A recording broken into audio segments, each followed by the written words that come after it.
Tea Hold on a minute! This is no time for tea, it's time for a kickoff!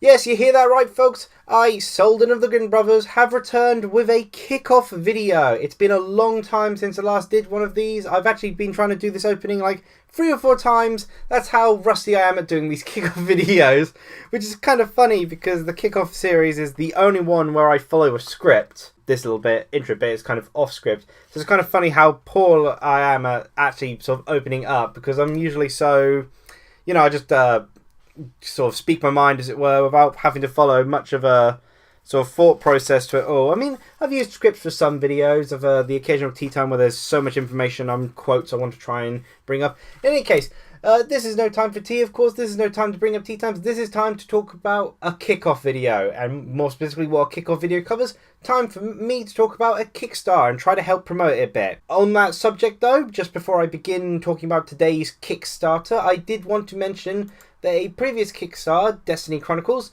now going by the name Eternal Radiance, went to Kickstarter for a 3rd time and has finally been funded. I'm super happy to hear about that. It's created by Visual Novella. I'll include a link so you can check out that Kickstarter. I've covered that game. I've covered it before in a kickoff. It sadly didn't achieve its goal that time, but this 3rd time, which was a bit too late for me to do a kickoff video for, but the 3rd time was the charm, as it were, and renamed Eternal Radiance is now been funded, so I'm going to very much look forward to getting to play that game now. But that's not the sort of Kickstarter game I want to talk about, because after all, that one has successfully funded at this point, and the point of the kickoff is to help promote Kickstarters which haven't funded yet. So for today's kickoff video, I shall be talking about RainingCrystals Chronicles.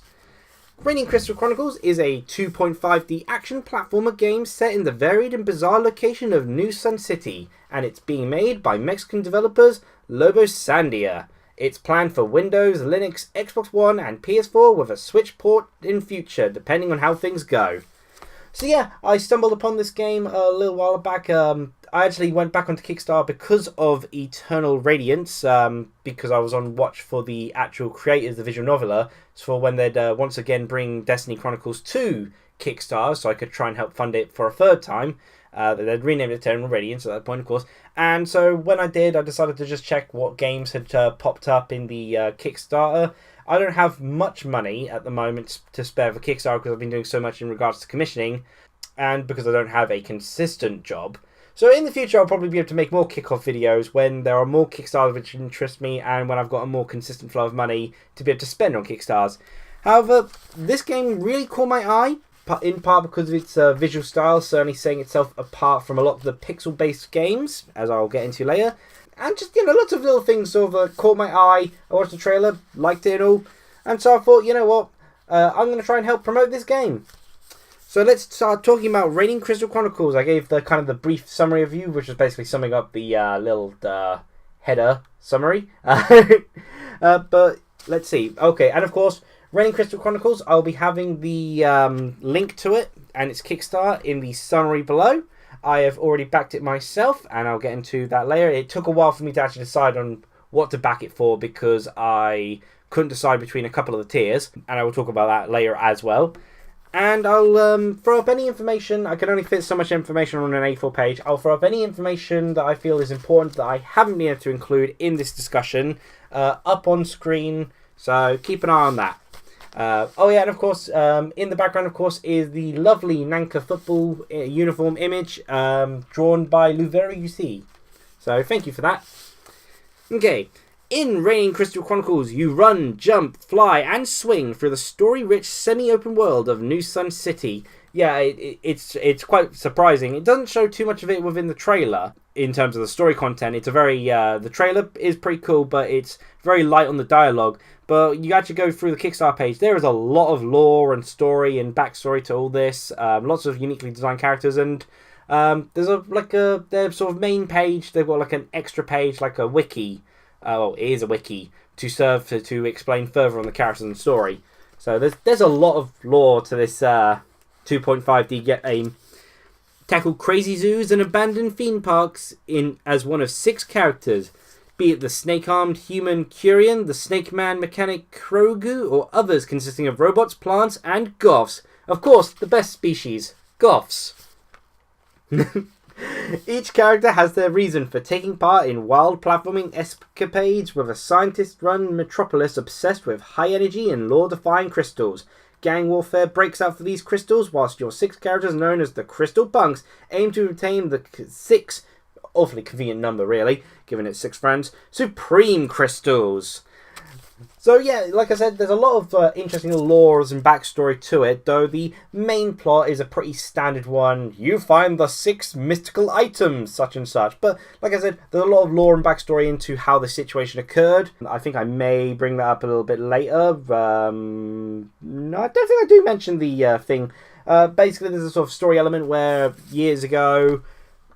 I do keep up the page. Yeah, years ago, 9 years ago, a supernatural event called the Crystal Rain took place in the sea. Thousands of mysterious crystals fell from the planet to planet Earth. A group of clandestine scientists found and studied some of the crystals and discovered their energy. Yada yada, used for almost anything. And then, of course, they've got all this power. They started building all this stuff. And then, of course, people were like, hey, we want that power. Particularly when, later on, the 6 Supreme Crystals pop up. And they're like, oh, wow, even better crystals. And yeah, the Crystal Bunks decide, let's put a stop to this. We'll find the 6 Supreme Crystals, which are believed to bring infinite power to anyone who manages to bring them all together. And, of course, they've each got their own sort of little reasons. But mostly they're doing it as a group. And so, this unique and bizarre world filled with wacky creatures aims to deliver twisted humour and many gamer and internet references. Graphically, the game it was really kind of drawn my eye. Graphically, the game draws inspiration from Flash games, giving its 2D sprite work a rough but truly unique look reminiscent of Newground Flash animation and Alien Hominid, layered atop 3D platforms with generous jumping space. Yeah, honestly, if I recall correctly, Alien Hominid, the people who made Alien Hominid also made Castle Crashers later on, and Battle Block Theater, was it? Oh, man, those are some 2 great games. Alien Hominid, I believe, was actually originally on Newgrounds, because I believe Alien Hominid was a playable character in that Newground fighting game that I used to play a lot. Yeah, wow, Newground's a weird thing to kind of bring up. It's kind of funny, a lot of kids nowadays just won't, a lot of the sort of today's generation just won't know about it. It was such a 90s, 2000, well, more of a 2000 sort of thing, and it was an early internet sort of thing, and yeah, so I think for me, I get a little sick and tired of seeing pixel sprites all the time. Oh wait, I actually do comment on that. Oh wait, so I'll mention that in a bit. As I was saying about the top of the 3D platforms, I've watched the trailer and I've watched. They've got a couple other gameplay trailers up on screen. They're also going to be releasing a demo at some point. Don't think they've released it yet. There's 28 days to go, so there's plenty of time for them to release the demo. But they've actually got a few gameplay. They've got the main trailer and a few other gameplay little trailers. One of a cool race, a sort of flying car level, with a particularly alien hominid. I mentioned about the Snake Man and the sort of snake arms. Well, the snake arms really looks like it's out of Alien Hominid. Uses like a health icon here for Curian. But yeah, they've got some sort of cool gameplay snippets. And yeah, they showed off the platforming and sort of like the 3D sort of cars, the 3D sort of platforms going in and out. And there was sort of like, you sort of jump across sort of thing. And there was moments where you'd think, in some games, you'd just fall through. But no, if there's even a little bit of space, you manage to make the jump. So there's no sort of like, oh no, it's not, the visuals isn't quite on point. It's like, no, they're generous with the jump. So there's no worries about that. You're not going to have a moment where you're going to be blaming the game for your own failings. Large areas, consisting of 6 lengthy stages, are spaced out well to take advantage of the fun swinging mechanic, whilst enemies can be quickly reached due to nimble and far-reaching step-in with the first attack. Basically, the sort of swinging is a really cool little feature, kind of like a 2D game with like the sort of grapple hook, kind of like Worms, but a lot easier to use from the looks of it. Either that or the developers obviously are having, because they've made the game, obviously are pros at swinging. But it looks pretty cool how you do the swinging mechanic. It looks like they take advantage of the large sort of spaces they have. So despite how it may feel open, it's utilised by giving you the room for the swinging, and your character can reach everything quite easily. And as I said, the nimble, far-reaching attack is kind of like your first sort of punch. It's kind of like a homing attack from the looks of it. You have a pretty decent dash in when you press the sort of attack. So even if you're a fair space away, you'll probably be able to reach the opponent rather than just swing your fist at nothing. Of course, I'm basing this mainly off the trailers and, of course, the information I'm reading here. I haven't, because I think that, the demos are typically PC only, and I'll be waiting on this for its Xbox One release. Of course, you know me, console gamer. Once again, plenty of cool enemy and character designs that I far prefer over all the NES pixel art we've been overloaded with previously. That's, again, what caught my eye. The fact that the game uses a Newsgrounds or Flash animation inspired art style really caught my eye compared to the pixel sort of graphics. Admittedly, yeah, it does look pretty rough. You know, the characters aren't exactly the most amazing looking sort of things, but again, that's much like Newsground Flash animation in of itself. I like the designs of the characters, and again, the way it's done, it's sort of almost sort of hand-drawn, well, kind of hand-drawn-esque sort of art style to it all in-game, really gives it a lot more appeal to me. It helps it stand out, and in a good way, I feel. Surprisingly, because of how crazy the world is supposed to be, you know, how varied the enemy and character designs are, the 3D art, you know, the very sort of more base 3D art coming out of the Unreal Engine actually works very well in it with it, you know, kind of sort of truly showcasing how bizarre this world is. And the cars, once again, just look like they're kind of straight out of Alien Hominid. The sort of flying, fire-wheeled cars, which, okay, that's a pretty awesome idea. Definitely Newsground sort of art style to it all. And again, it's just something really appealing, in part because of its uniqueness compared to the other Kickstarters. Also, I guess because I do have some fond memories of Newsground. I was never a member of it or anything, but I remember having quite a few fun times with it, playing a few of the games and watching a few of the videos. Numerous tiers were affordable and well-rewarding rewards. These include digital copies, digital comics, skins, NPC creation, enemy creation, and even boss creation. Which, speaking of which, that's why I've been taking so long to actually decide upon this Kickstarter. Not because I didn't want to fund it at all, no, I really wanted to fund it. My problem was I couldn't decide which of the tiers to go with. In the end, I'm sorry folks, I've nabbed the designer boss character. Design an enemy is still available with 2 out of 3 left, and design an NPC is still available with 4 out of 5 left. However, there was only 1 for design a boss and 1 for design a character skin. And the reason I took the boss design is usually for these sort of games and for these Kickstarters, I try to either include Nanka or Hat in them. I've yet to have an opportunity to really include Hat, at least one that's affordable enough. In this case, designing a boss enemy, I went with the idea because I'm thinking of including Grin Dude. If this game succeeds, I hope to include Grin Dude as part of my pledge for the tier. So that's going to be really cool to see Grin Dude in all of his creepy, creepy glory. So I'm going to be getting a digital copy, my name in the credits, VIP status in the forums and Discord server, RainingCrystals digital comic, which is really cool because, again, they've got so much backstory and lore and such, and a lot of sort of details that I think the comic's going to be a real good selling point. Exclusive character skins, that's always kind of nice, and your own characters and enemy. I really do feel that being able to input some of your own design is one of the best things a Kickstarter can do, and make it in a more affordable tier. Like here, I only spent 32 quid on this tier, which is like MX $800. I think that's like peso, I think the Mexican currency is. Yeah, that was only 32 quid, which is absolutely amazing. But of course, I've nabbed that tier as the second highest tier. A wonderfully affordable price, and again, I think that's really good that they're allowing people to have a creative input on this game, to feel like they're truly contributing and feeling like they're a part of it in a way, for such an affordable price. And sort of other tiers you can get for the designer NPC is only 28 quid or 700 peso, I think. Correct me if I'm wrong as to what the Mexican currency is, or what this MX dollar sign is. Please do that for me of the future, who can edit it on the screen. 24 quid gets you the digital copy special edition. Yeah, and the digital copy only 12 quid, which includes the digital copy, your name in the credits, and VIP status in the forums and Discord. I do recommend doing at least the 24 quid one just to get the digital comic, because I feel that's a really true selling point, because of, again, how much story and such they've got in it, and because, again, it'll be nice to have a comic in the art style they've got, and because the art style translates so well to this game, it's never going to feel like it's jarring of, this hand-drawn art style looks so much better than the pixel sort of sprites on screen, or, no, they don't match in sort of style at all. No, it looks like they're actually, the hand-drawn characters here, for like this sort of title screen, translate perfectly into the gameplay itself. It looks like they're straight pulled out from the sort of drawn artwork, which is great. And again, the advantage of going with a new sound Flash-inspired style of art to it, rather than trying to go for a pixel style. Okay, and I'm almost done here already. Again, anything I've missed out, I'll have been throwing up on screen. The main goal is, for Brits like myself, it's 3,582 quid.